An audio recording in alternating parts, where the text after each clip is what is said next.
Hey guys, what's going on? It's Ash here coming at you today in Clash of Clans. Today I want to talk about dragons and how they're absolutely taking over the game right now. I am loving dragon attacks. It's definitely my favorite dip strategy for Town Hall 11s. As a matter of fact, against most bases, it's my favorite high percentage 2-star 11v11 strategy as well. And it's really borrowed from Dark Looters throughout the CWL finals, using this or popularizing this dragon clone strategy. So today we're going to review a couple attacks, a couple dip attacks against the Town Hall 10. We'll talk about kind of the nuances of the strategy, and then we'll move to 10v10 dragon queen walk attacks. I know you guys are gonna really love them, so let's get right to it here. And why not start out with yours truly going against another 11 from our last war here in Red Elite. That's not the button we want. Here we go. Warlock. You can see Warlock, we're going through a little bit of a rough stretch right now. We beat Dark Looters, which was incredibly awesome to experience, and then we lost and we got shelled by Bada Bing clan, a really good clan, and a couple close losses after that. Anyway, here we're looking to rebound, and let's go ahead and look at this war. We lost by 1 star, and I got 3-starred. Oh man, that always sucks. Of course, I wasn't the only Town Hall 11 3-star, but just real quickly, I'll show you me getting decimated here. So I'll play it in 4 times, but it's basically a queen walk coming in on my base. This isn't what the video is supposed to be about, but I can't show you me getting 3-starred and then not show you the replay. So essentially, they just carve out a huge area of my base. I'm not going to use this base anymore. This was actually kind of an old base, and you guys know me. I'm really bad at changing bases.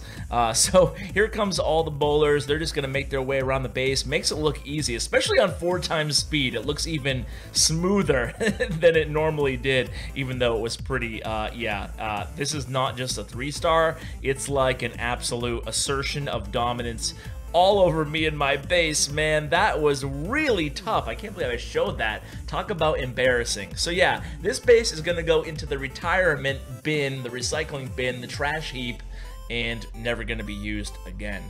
Anyway, let's move on to some better things. That was really embarrassing. I didn't remember it, you know, as I said, maybe watching it on 4 times speed was just the final dagger there, but geez, that hurt. Oh man. Okay, so let's get down to the attack we wanted to talk about here. Let's scout the base here first. So, again, we're going to start out with 2 dip attacks, then we're going to move to 10v10 after that. So this base, basically any base, any Town Hall 10 base is very easy to 3-star with this strategy, especially if you're Town Hall 11, obviously. Now, if the air defenses are along the perimeter or in any way accessible with my heroes, I'm not going to use, so there's 2 kind of different, ways to execute this strategy, right?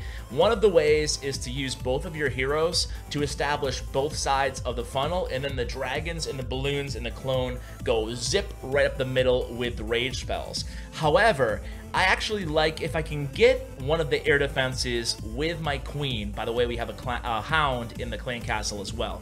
If I can get one of the air defenses with my king or queen, I'm going to go ahead and do that, and I'm going to sacrifice one of the sides of the funnel, and I'll just use like 2 dragons a little bit earlier to cover that side of the funnel. Anyway, it will make more sense when we actually get into the attack here. So let's go ahead and click the replay here. This base was beautiful because all the air defenses are along the perimeter. We'll also cover bases where all the air defenses are kind of either more towards the center or if they're all clumped together. So here we go. Let's watch the replay, and this air defense, right off the bat, I can tell you guys, stood out to me like a sore thumb. It's really easy to access with the queen, so that's how I decided to start this attack. So, all the Teslas, by the way, on this base, I believe, are along the perimeter. Where are they? Or is that the next base? I think it might be the next base. So I'm just going to go ahead and use the archer here to take down this builder hut in the corner. Just kind of clearing things up. Yes. So Troll Teslas, I took one out with a balloon over there. Here comes the queen. The queen placed a little bit too far away, and my archer died there. And unfortunately, my wizard's going to die in just a moment. But either way, I'm trying to get this air defense at the same time I'm establishing that side of the funnel there. And here comes the king, knowing that the Teslas were on the the outside of this base. I put the king right over here. He's going to take care of the army camps, the Tesla, and most importantly, establish a nice, easy funnel for us. So the queen is almost dead, time to use her ability, and now it's going to be, basically, you don't want your heroes to die. You want to go ahead and initiate phase 2 of the attack a little bit earlier. That way, you know, they hopefully stay alive and help you out as support and cleanup later on in the attack. So here we go. We're gonna about time to rage right into the center there. We're gonna use the poison on the clan castle, and I mean, from here on out, it's really easy. It's kind of a spam attack. That's why I love it so much. And basically, we're gonna go ahead, and the reason we love the new clone on this attack is you can clone 2 dragons. That's incredible value. Or of course, you can go ahead and clone your balloons. I did I got a live 6-pack the previous war as well using this strategy, and I had to thank Powerbang for basically you know, showing it to me, or helping me plan my very first drag clone attack. Again, not that it requires, you know, an incredible amount of planning, but it's still, you know, you gotta kind of know what the best way to tackle a base is. Obviously, the air sweepers are going to be the first thing you're going to look at. You don't want to go right into the air sweepers unless you absolutely have to. If you do go right into the air sweepers, you want to make sure you're using your Eternal Tome ability and using Rage to help speed things up during that tricky area of the base. So let's go ahead and show the next attack that I did. Again, just showing my attacks. My clan mates are all fantastic as well, and they all have great dragon attacks as well, but I planned these attacks, so I kind of know the thought process. They're easier to talk through to you guys. So, by the way, I'm going to have a huge Clash of Clans video coming up next week. It's going to be a developer interview between me and you guys. It hasn't happened yet, so I don't want to jinx it, but this could be the first time in almost 5 years, after dozens of requests, that I get one of these guys on the channel. So I am so excited about this. Stay tuned, guys. Okay, so this next base here, the air defenses aren't easily accessible from the perimeter. I mean, they kind of are, but there's no way my queen's gonna get that, or it's just a lot of AI involved, and I don't like queen AI being involved in my attacks. So instead, I opt to use my king to take out this air defense, and then the lava hound, I'll come in from the opposite side. I'll use my queen up here. She'll kind of create the funnel around this area, hopefully taking out the mortar, you know, basically funneling my dragons right into this Inferno Tower.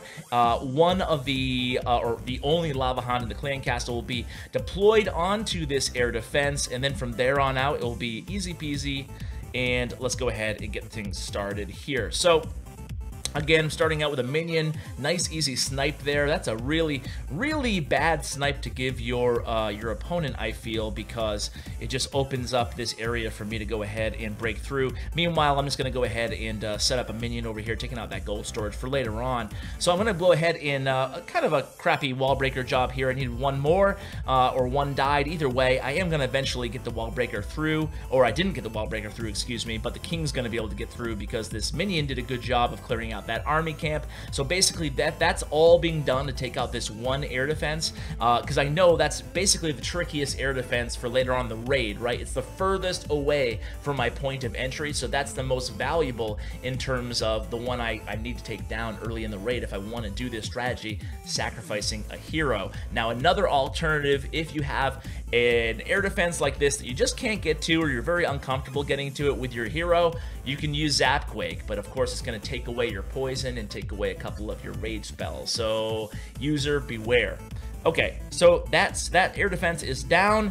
It is time to go in with the main attack. Again, this side of the funnel is not being covered at all. The queen's going to take care of the northern side, but on the west, we're going to go ahead and start out with a couple dragons a little bit earlier. That way we can just establish a little bit of a funnel. So we're going to drop our balloons. Here comes the lava hound and the dragons. Queen ability is down. It's time to use my rage spells, and a little bit late on this poison here. Not too bad. So here come the rage spells, making sure we envelop you know, as much of the balloons and the dragons as possible. Of course, using the Eternal Tome ability, and from here on out, it's really a piece of cake. Of course, I didn't show you guys ahead of time, but the air sweepers were facing in the opposite direction, so it was just so easy, so obvious where to come in on this base. So we're just gonna go ahead and speed things up here.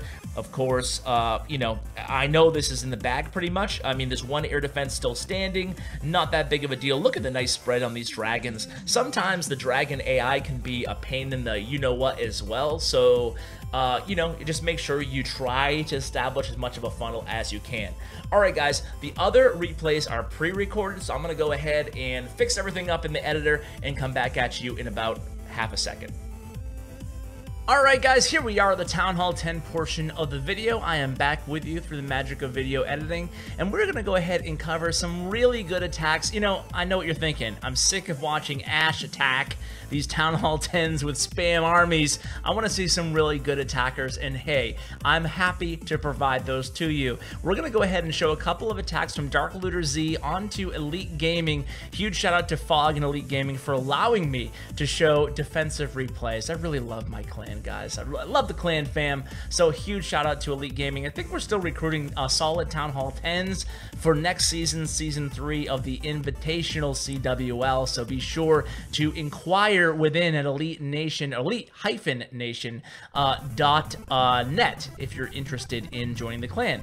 So here we have the first attack here by Natty, and this is going to be a queen walk, a very long queen walk going into some mass dragon with some balloons. The reason I love this attack is because you see at Town Hall 10 so many bases with the air defenses all in a concentrated area. I'm going to show you two ways that you can handle that. The first one's going to be an elongated queen walk, basically the entire first half of the raid to take out 3 of the 4 air defenses. The second attack at Town Hall 10v10 is going to be using Zapquake on 2 of the air defenses. So we'll see 2 different variations. Other than that, the army is pretty much the same. Dragons and balloons for the back end. We have a Tesla popping up outside the perimeter here. Unfortunately, that balloon for Natty isn't going to be able to take it down. However, the queen will finish the job.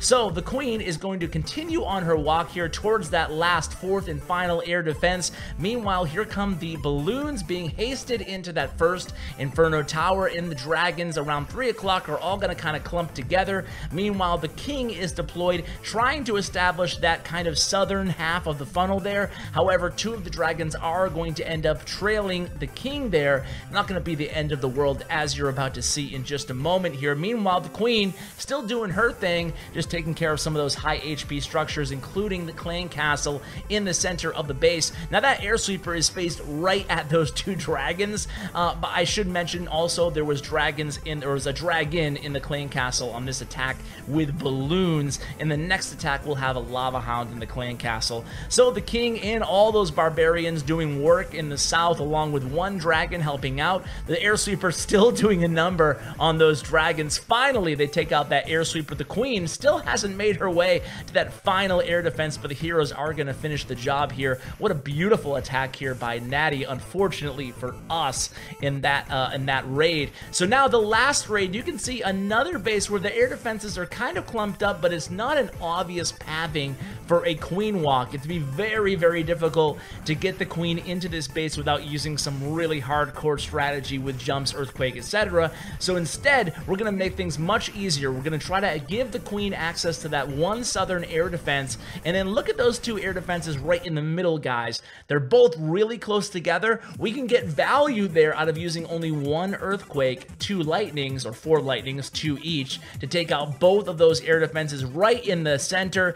Very, very good value there. Also getting some damage on that queen. Why not? The queen about, you know, 80% health or so. Of course, a lot of lightning damage negated against heroes, but an added benefit. So this time, here comes the king in at around 9 o'clock, going to take care of the town hall there. Again, kind of establishing or setting a cutoff point for the dragons so they don't go all the way around the perimeter of the base. You want them to try to stay together, obviously. And, you know, the fact that we're showing attacks here by Dark Looter Z is very apropos because, again, as I mentioned at the beginning of this video, Dark Looters really pioneered this strategy, especially with the clone spell. Of course, dragons have been around, you know, since 5 years ago, right? I mean, that was the first OP strategy in Clash of Clans. Speaking of which, it's Clash of Clans' 5-year anniversary. How long have you guys been playing? I've been playing for about 4.5 years. I came in about 6 months into the game when I was a postal worker. I am no longer, by the way, a postal worker, guys. I'll bring a behind the mic update video to cheer about my life if any of you guys care about that. Maybe a small percentage of you guys do. So here comes the final 3 dragons, finishing up the job. And yeah, 5-year Clash-iversary is what they're calling it. Man, Clash of Clans has come a long way from where we started with Town Hall 8, no clan wars, spells cost gold. I mean, I could make a video on how things used to be. Maybe I will someday. But either way, guys, just wanted to give a huge shout out to my YouTube partner, Bren Chong. Shout out to all of you guys for watching this video. I hope you enjoyed it. And as always, take care, guys.